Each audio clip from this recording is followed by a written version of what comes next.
That is usually what many people have, types of businesses have set up between themselves, this sort of cooperative insurance scheme. There's also the social cooperative insurance, which provides income support to disabled due to accidents.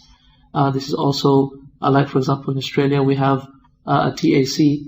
However, I don't really know whether TAC gives the money to social benefit, the money that it gets. TAC basically takes money from the car registrations. Whenever you register a car every year, they take up a chunk of the money. Let's say it's about $300. They take $200 as the accident insurance, they call it.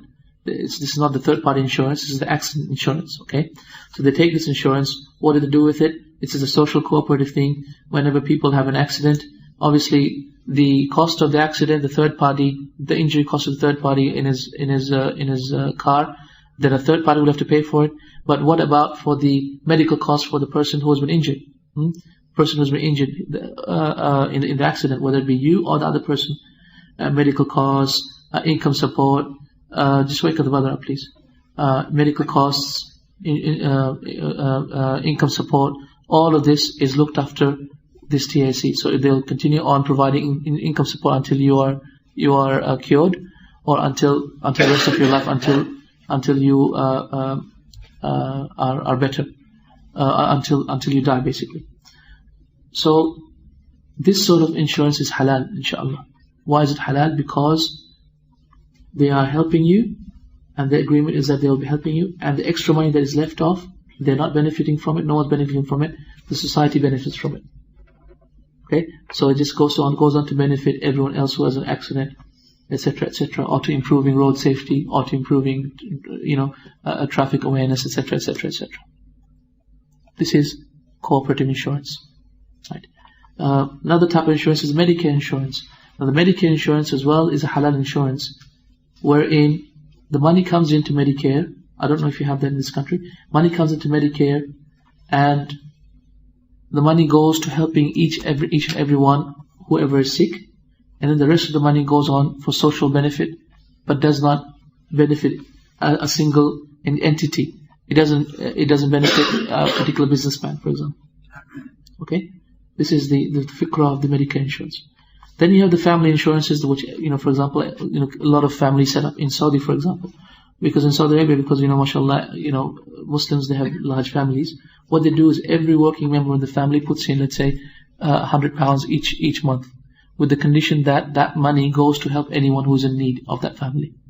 And then, of course, after he uses that money, he pays it back. This is the idea, right? This is also halal insurance. Okay, from those insurances, the purpose of which is trade and business, which is basically most of the insurance that is there now, such as, for example, the house and contents insurance, the life insurance, the income insurance, etc. Because the purpose of these insurances is to make money from it. It's like a business setting up itself as an insurance company, and it's selling insurance policies with the guarantee that it will give you the money when you need it. And if you don't need it, then that money will come back to itself, and it will benefit from it. Then this is the insurance that most people that is usually available in the market, and this is haram. Why? Because the rest of the money, after its administrative expenses, goes into their pocket. So it's as if they are eating your money up. Okay, there's two things I wanted to talk about regarding insurance. First of all, is what happens when you're forced to take a haram insurance. If you're forced to take a haram insurance, and it so happens that, for example, you have an accident, so now it's your right, isn't it? According to the contract, you get the money. But what is halal is that you only take as much money as you have given to them. So let's say over the last 10 years you have taken insurance, you haven't had an accident. Each year you're giving £100. So over the 10 years you have £1,000 that you've given to them. So after 10 years you have an accident, right? And the accident costs you £2,000, right? How much money should you take from them? Obviously the rule is that they will give you the whole 2,000, isn't it?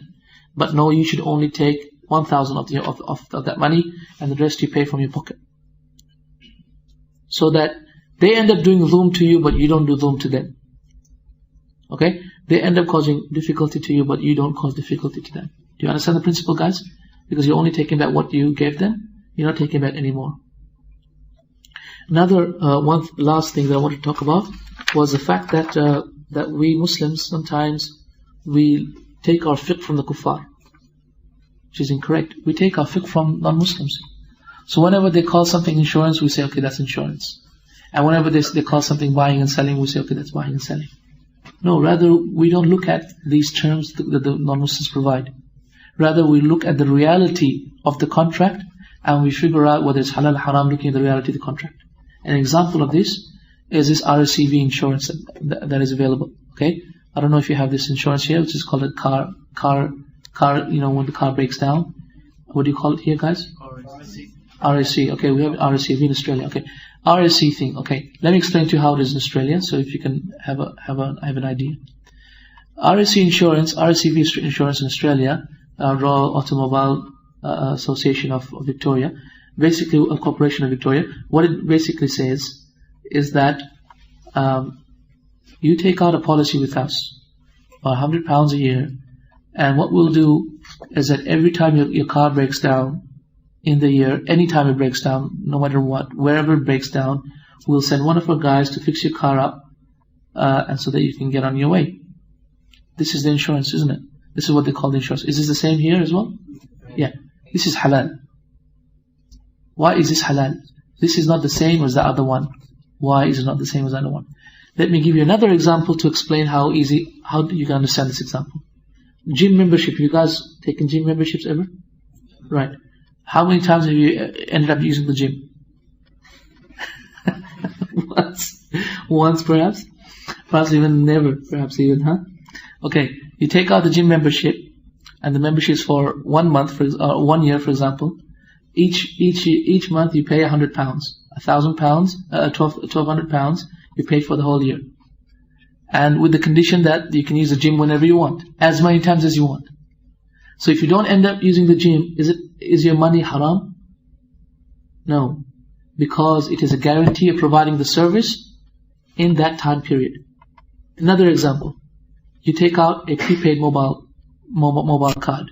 Okay, prepaid card chip. In Saudi Arabia, just came out now. About a year or two ago.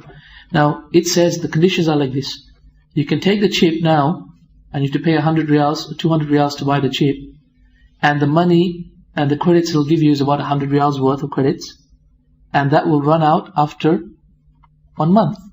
So if you don't use your money within 1 month, you'll run out. Is that halal? Answer is yes. Why? Because it has given you the ability to use it up to the limit of 100, but it's your choice. You didn't use it until the time ran out, and so it is okay, right? Another example is you have hired a person. You've hired a person to work for you from 9 to 5, and the guy comes over, and he's just sitting there in the reception's office, and you forget about him, etc. For example, until it's 5 o'clock. The guy's been sitting there waiting for you. You've hired him, okay? You've hired him for the whole day.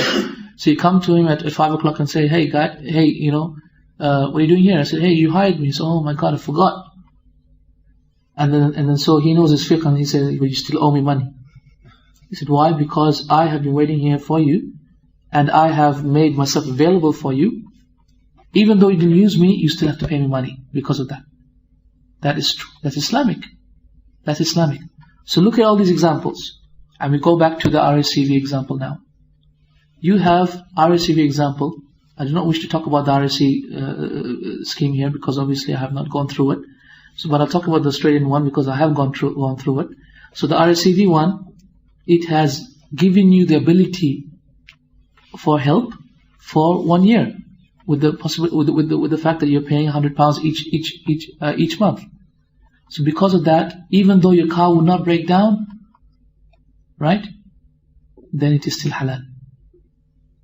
Do you understand how? Because of those examples that I gave you? Yeah, it's just like a gym membership, and you didn't use it. It's the same way. So why is this halal and the other one haram? For example, health insurance haram. It is haram because health insurance is an agreement of money for money. I'll give the health insurance money, in return health insurance will give me back more money.